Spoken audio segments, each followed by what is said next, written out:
다 함께 사도신경으로 우리의 신앙을 고백하겠습니다. 나는 전능하신 아버지 하나님 천지의 창조주를 믿습니다. 나는 그의 유일하신 아들 우리 주 예수 그리스도를 믿습니다. 그는 성령으로 잉태되어 동정녀 마리아에게서 나시고 본디오 빌라도에게 고난을 받아 십자가에 못 박혀 죽으시고 장사된 지 사흘 만에 죽은 자 가운데서 다시 살아나셨으며 하늘에 오르시어 전능하신 아버지 하나님 우편에 앉아 계시다가 거기로부터 살아있는 자와 죽은 자를 심판하러 오십니다. 나는 성령을 믿으며 거룩한 공교회와 성도의 교제와 죄를 용서받는 것과 몸의 부활과 영생을 믿습니다. 아멘. 다 함께 찬송가 542장 함께 찬양하겠습니다. 구주 예수 지함이 심히 기쁜 일일세 영생 허락 받았으니 의심하주 없도다. 예수 믿는 것은 받은 증거 많도다. 예수 귀한 예수 믿음 더욱 주소서. 구주 예수 지함이 심히 기쁜 일일세 주를 믿는 나의 마음 그의 피에 적시네. 예수 믿는 것은 받은 증거 많도다. 예수 귀한 예수 믿음 더욱 주소서. 구주 예수 지하여 죄악 벗어버리네. 안위 받고 영생함을 주께 모두 얻었네. 예수 믿는 것은 받은 증거 많도다. 예수 귀한 예수 믿음 더욱 주소서. 구주 예수 지하여 구원함을 얻었네. 영원 무궁지나도록 주여 함께 하소서. 예수 믿는 것은 받은 증거 많도다. 예수 귀한 예수 믿음 더욱 주소서. 아멘. 오늘 하나님께서 우리에게 주시는 말씀은 에베소서 6장 19절에서 24절까지 말씀입니다. 에베소서 6장 19절에서 24절까지 말씀 함께 읽겠습니다. 또 나를 위하여 구할 것은 내게 말씀을 주사 나로 입을 열어 복음의 비밀을 담대히 알리게 하옵소서 할 것이니 이 일을 위하여 내가 쇠사슬에 매인 사신이 된 것은 나로 이 일에 당연히 할 말을 담대히 하게 하려 하심이라. 나의 사정 곧 내가 무엇을 하는지 너희에게도 알리려 하노니 사랑을 받은 형제요 주 안에서 진실한 일꾼인 두기고가 모든 일을 너희에게 알리리라. 우리 사정을 알리고 또 너희 마음을 위로하기 위하여 내가 특별히 그를 너희에게 보내었노라. 아버지 하나님과 주 예수 그리스도께로부터 평안과 믿음을 겸한 사랑이 형제들에게 있을지어다. 우리 주 예수 그리스도를 변함없이 사랑하는 모든 자에게 은혜가 있을지어다. 아멘. 바울은 다메섹을 가다가 예수님을 만났습니다. 그곳에서 예수님을 만나고 난 이후에 바울은 180도 바뀐 삶을 살아가게 됩니다. 예수님을 영접하자마자 예수님이 그리스도고 예수님이 하나님의 아들이심을 선포하기 시작했습니다. 사도행전 9장 1절부터 6절 말씀해 보면 사울이 주의 제자들에 대하여 여전히 위협과 살기가 등등하여 대제사장에게 가서 다메섹 여러 회당에 가져갈 공문을 청하니 이는 만일 그 도를 따르는 사람을 만나면 남녀를 막론하고 결박하여 예루살렘으로 잡아오려 함이라. 사울이 길을 가다가 다메섹에 가까이 이르더니 호련히 하늘로부터 빛이 그를 둘러 비치는지라. 땅에 엎드려져 들음에 소리가 있어 이르시되 사울아 사울아 내가 어찌하여 나를 박해하느냐 하시거늘 대답하되 주여 누구시니까? 이르시되 나는 내가 박해하는 예수라. 너는 일어나 시내로 들어가라. 내가 행할 것을 내게 이를 자가 있느니라 하시니 라고 말씀하고 있습니다. 이렇게 예수님을 만난 바울은 이때부터 복음을 전하기 시작합니다. 그렇지만 이런 복음을 전하는 바울을 반겨하는 사람들은 그렇게 많지 않았습니다. 아나니아조차도 하나님의 말씀을 듣고도 바울의 회심을 믿지 않았고 가서 안수하라고 말씀하셨을 때에 바울이 어떤 존재인지에 대해서 먼저 말하고 있는 것을 보게 됩니다. 그런데 바로 이때에 바울을 알아본 사람이 있었는데 그 사람이 바나바였습니다.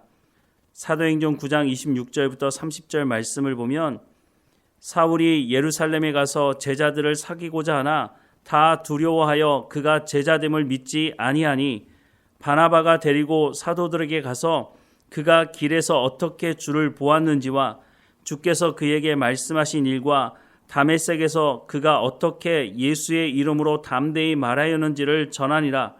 사울이 제자들과 함께 있어 예루살렘에 출입하며 또 주 예수의 이름으로 담대히 말하고 헬라파 유대인들과 함께 말하며 변론하니 그 사람들이 죽이려고 힘쓰거늘 형제들이 알고 가이사랴로 데리고 내려가서 다소로 보내니라 라고 말씀을 하고 있습니다. 바울이 이렇게 회심한 모습을 분명히 보여주었음에도 불구하고 여전히 바울을 의심하는 사람들이 적지 않았습니다. 이렇게 시간이 지나고 난 이후에 안디옥의 교회가 세워지고 바나바가 이곳에 가서 말씀을 전하다가 이 바울을 안디옥으로 데려오게 됩니다. 사도행전 11장 19절에서 26절 말씀에 보면 그때 스데반의 일로 일어난 환란으로 말미암아 흩어진 자들이 베니게와 구브로와 안디옥까지 이르러 유대인에게만 말씀을 전하는데 그 중에 구브로와 구레네 몇 사람이 안디옥에 이르러 헬라인에게도 말하여 주 예수를 전파하니 주의 손이 그들과 함께 하심에 수많은 사람들이 믿고 주께 돌아오더라. 예루살렘 교회가 이 사람들의 소문을 듣고 바나바를 안디옥까지 보내니 그가 이르러 하나님의 은혜를 보고 기뻐하여 모든 사람에게 굳건한 마음으로 주와 함께 머물러 있으라 권하니 바나바는 착한 사람이요 성령과 믿음이 충만한 사람이라. 이에 큰 무리가 주께 더하여 지더라. 바나바가 사울을 찾으러 다소에 가서 만남에 안디옥에 데리고 와서 둘이 교회에 1년간 모여 있어 큰 무리를 가르쳤고 제자들이 안디옥에서 비로소 그리스도인이라 일컬음을 받게 되었더라 라고 말씀을 하고 있습니다. 사도 바울이 바나바와 함께 하나님의 말씀을 가르치는 사역에 집중하다 보니까 어떤 일이 벌어졌다고요? 안디옥에서 예수 믿는 사람들을 일컬어서 그리스도인이라 라고 말했다고 합니다. 하나님의 말씀에 순종하는 삶을 살아가니까 저 사람들은 예수 믿는 사람들이야, 그리스도인이야, 그리스도를 따르는 사람들이야 라고 해서 그리스도인이라고 하는 별칭을 붙여 주었다고 하는 것입니다. 바울과 바나바 무엇을 했다고 말하고 있습니까? 하나님의 말씀을 가르쳤다고 말씀하고 있습니다. 이렇게 하나님의 말씀을 가르침으로 교회가 세워졌다고 말씀하고 있는 것이죠. 이렇게 하나님의 말씀을 가르치는 사역이 너무너무 중요하다는 것을 에베소서를 통해서도 또 말씀하고 있는데요. 에베소서 4장 11절부터 14절 말씀에 보면 그가 어떤 사람은 사도로, 어떤 사람은 선지자로, 어떤 사람은 복음 전하는 자로, 어떤 사람은 목사와 교사로 삼으셨으니 이는 성도를 온전하게 하여 봉사의 일을 하게 하며 그리스도의 몸을 세우려 하심이라. 우리가 다 하나님의 아들을 믿는 것과 아는 일에 하나가 되어 온전한 사람을 이루어 그리스도의 장성한 분량이 충만한 데까지 이르리니 이는 우리가 이제부터 어린아이가 되지 아니하여 사람의 속임수와 간사한 유혹에 빠져 온갖 교훈의 풍조에 밀려 요동하지 않게 하려 함이라 라고 말씀을 하고 있습니다. 교회에서 가장 중요한 사역이 하나님의 말씀을 가르치는 것이라고 말씀하고 있습니다. 바울이 개척한 교회들마다 바울이 했던 것이 무엇입니까? 하나님의 말씀을 가르치는 것이었습니다. 바울만큼 그 당시에 구약에 정통한 사람이 없었죠.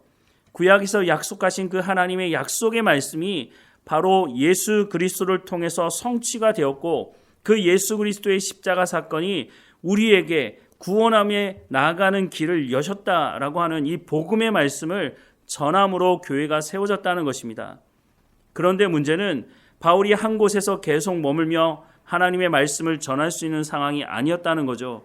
그러다 보니 바울이 떠난 이후에 거짓 복음을 전하는 사람들이 들어와서 행함으로 구원을 받을 수 있다, 할례를 받아야 된다, 그래야 구원받을 수 있다, 이런 주장하는 사람들이 있었다고 하는 것입니다. 그러다 보니 바울이 가서 복음을 전하고 교회가 세워졌지만 그 안에 사람의 속임수와 간사한 유혹에 빠지는 사람들이 나오게 됐다는 겁니다. 그래서 바울이 에베소서를 통해서 하나님께서 세우신 교회는 어떤 교회인지, 우리가 어떻게 교회로 오게 되어 있는지, 우리가 어떻게 교회 공동체에 들어오게 되었는지, 또한 이 교회 공동체가 온전하게 성장하기 위해서 하나님의 말씀을 가르치는 사람들이 하나님의 말씀을 제대로 가르칠 때에 사람의 속임수나 간사한 유혹에 빠지지 않을 수 있다라고 하는 것을 이 에베소서를 통해서 말씀해 주는 것이죠. 부르심을 받은 사람들이 어떻게 살아가야 하는지에 대해서 바울이 말해야 될 필요성을 느끼게 된 것입니다. 이 에베소서는 바울이 로마에 2년 동안 갇혀 있는 동안에 쓴 편지입니다. 지난 수십 년 동안 하나님의 말씀을 전하면서 교회가 세워졌지만 교회 안에 이런 어려운 문제가 있는 것을 보면서 왜 이런 일이 일어날까라고 고민하다가 이 사람들이 교회가 무엇인지 모르는구나. 우리가 예수 그리스도를 통해서 교회로 부름받았는데 이 교회가 어떻게 형성이 되었고 이 교회는 어떤 방향으로 나가야 하는지 알지 못해서 그런 것이라고 하는 것을 알게 된 것이죠. 그래서 로마에 갇혀 있는 동안 이 에베소서를 에베소에 보내긴 하지만 에베소 한 교회를 위해서 쓴 편지가 아니라 에베소 교회에 보내면서 여러 교회에 회람할 수 있도록 하라고 말씀하고 있습니다. 대체로 바울이 서신을 쓸 때는 그 교회를 향해서 그 교회의 문제를 해결하는 그런 내용을 담고 있지만 에베소서는 모든 교회가 무엇인지를 알아야 하기 때문에 쓴 서신이라고 하는 것입니다. 오늘 우리도 마찬가지입니다. 교회에 나와서 예배를 드리지만 교회가 무엇인지를 제대로 알지 못하는 사람들이 적지 않다는 것입니다.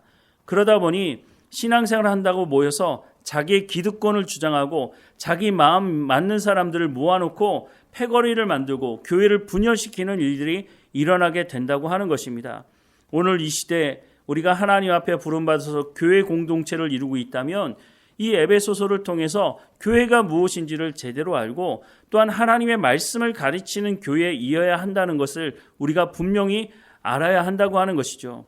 그래서 무엇보다 하나님의 말씀을 가르치는 사람들이 정신을 똑바로 차리고 성령에 충만한 가운데 하나님의 말씀을 바로 전달해야 한다고 하는 것입니다.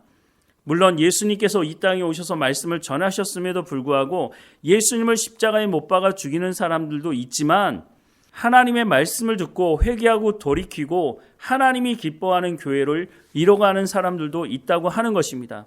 말씀을 전하는 사람들은 깨어서 하나님의 말씀을 제대로 전해야 합니다. 사람들이 듣기 즐거워하는 그런 말을 전하다가는 모두가 다 망하는 길을 가게 된다고 하는 것이죠.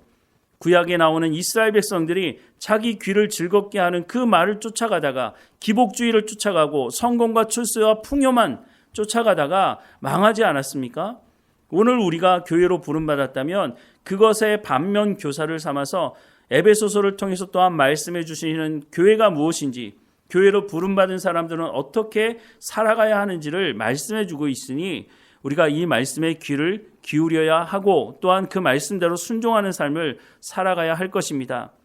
바울은 편지를 마무리하면서 에베소 교회 또 다른 교회들에게 부탁하는 말을 담고 있는데 19절과 20절 말씀에 보면 또 나를 위하여 구할 것은 내게 말씀을 주사 나로 입을 열어 복음의 비밀을 담대하게 알리게 하옵소서 할 것이니 이 일을 위하여 내가 쇠사슬에 매인 사신이 된 것은 나로 이 일에 당연히 할 말을 마땅히 하게 하려 하심이라 라고 말씀하고 있습니다. 하나님의 말씀을 전하는 사람들을 위해서 기도해야 합니다. 그들이 잘못된 복음을 전하지 않도록 하나님의 말씀을 전할 수 있도록 자신들의 요구, 자신들의 귀를 즐겁게 해달라고 요구하는 그 사람들의 입맛에 맞는 그런 말씀을 전하는 것이 아니라 하나님께서 말씀하는 그 말씀을 전달할 수 있도록 목회자들을 위해서, 말씀을 전하는 자들을 위해서 우리가 기도해야 한다는 것이죠. 무엇보다 기도할 뿐만 아니라 우리가 그 말씀을 들었을 때, 하나님의 말씀을 들었을 때 우리가 순종하는 삶이 또한 있어야 한다고 하는 것이죠. 우리의 귀를 즐겁게 하는 그런 말을 들려달라고, 풍요와 성공과 이런 기복주의에 관련된 말씀을 해달라고 그렇게 말해서는 안 된다고 하는 것입니다. 그런 곳에서는 교회가 형성이 될 수 없고, 그런 곳에서는 교회가 세워질 수 없고, 그런 곳에서는 교회가 성장할 수 없다고 하는 것입니다. 사랑하는 여러분, 우리가 교회 공동체로 부름받아서 함께 모여 예배하고 있지 않습니까? 그렇다면 에베소서를 통해서 말씀하는 그 교회를 지향해야 하는 것입니다. 하나님의 말씀을 가르쳐야 되고 하나님의 말씀을 들어야 하며 우리가 협력해서 하나님께서 기뻐하는 교회가 될 수 있도록 그렇게 하나님의 부르심이 합당한 삶을 살아가야 한다고 말씀하시는 이 말씀에 순종하며 살아가야 한다고 하는 것입니다. 이 말씀을 마음에 새기고 하나님의 말씀을 가르치는 사람들을 위해서 기도해 주십시오. 제대로 된 하나님의 말씀을 전할 수 있도록. 이 시대도 하나님 말씀 듣기를 사모하는 사람들이 적지 않습니다. 그 사람들에게 하나님의 말씀을 제대로 전하고 그들과 함께 하나님의 나라를 이루어가는 우리 공동체 교회가 되기를 주님의 이름으로 축원합니다. 기도하겠습니다. 사랑하는 하나님, 예수 그리스도의 피값을 지불하시고 우리를 교회 공동체로 모이게 하신 하나님께 감사를 드립니다. 우리가 이 공동체 안에서 교회가 무엇인지를 제대로 알게 하시고 하나님이 기뻐하시는 교회로 성장해 갈 수 있도록 은혜를 허락해 주옵소서. 바나바도 바울도 하나님의 말씀을 전하는 일에 집중했을 때에 하나님께서 구원받을 사람들을 모으셨다고 말씀을 해주고 있는 것을 보게 됩니다. 하나님, 이 시대의 부흥이 뭡니까? 하나님 말씀으로 돌아가는 것 아닙니까? 하나님을 떠났던 그 사람들이 하나님께로 돌아오는 것이니 우리 교회가 하나님의 말씀이 선포되는 교회가 되게 하시고 하나님의 말씀을 듣고 순종하며 성령의 열매를 맺는 성도들의 공동체가 될 수 있도록 하나님 은혜를 허락해 주옵소서. 우리가 어느 곳에 있든지 부르심에 합당한 삶을 살아갈 수 있도록 하나님께서 대가 지불하며 우리를 구원하셨다고 하는 이 놀라운 구원, 하나님께서 우리를 사랑하시는 그 사랑을 더 깊이 깨달아 알게 하시고 복음을 증거하며 하나님과 동행하는 삶을 살아가는 우리의 삶이 될 수 있도록 은혜를 허락해 주옵소서. 오늘 어느 곳에 있든지 주님과 동행하게 하시고 하나님의 은혜 가운데 살아가는 우리의 삶이 될 수 있도록 선한 목자 되신 하나님께서 우리를 인도하시는 삶이 되기를 간절히 소망하고 우리를 인도하시는 하나님께 감사드리고 예수 그리스도 이름으로 기도드립니다. 아멘. 하늘에 계신 우리 아버지, 아버지의 이름을 거룩하게 하시며 아버지의 나라가 오게 하시며 아버지의 뜻이 하늘에서와 같이 땅에서도 이루어지게 하소서. 오늘 우리에게 일용할 양식을 주시고 우리가 우리에게 잘못한 사람을 용서하여 준 것 같이 우리 죄를 용서하여 주시고 우리를 시험에 빠지지 않게 하시고 악에서 구하소서. 나라와 권능과 영광이 영원히 아버지의 것입니다. 아멘.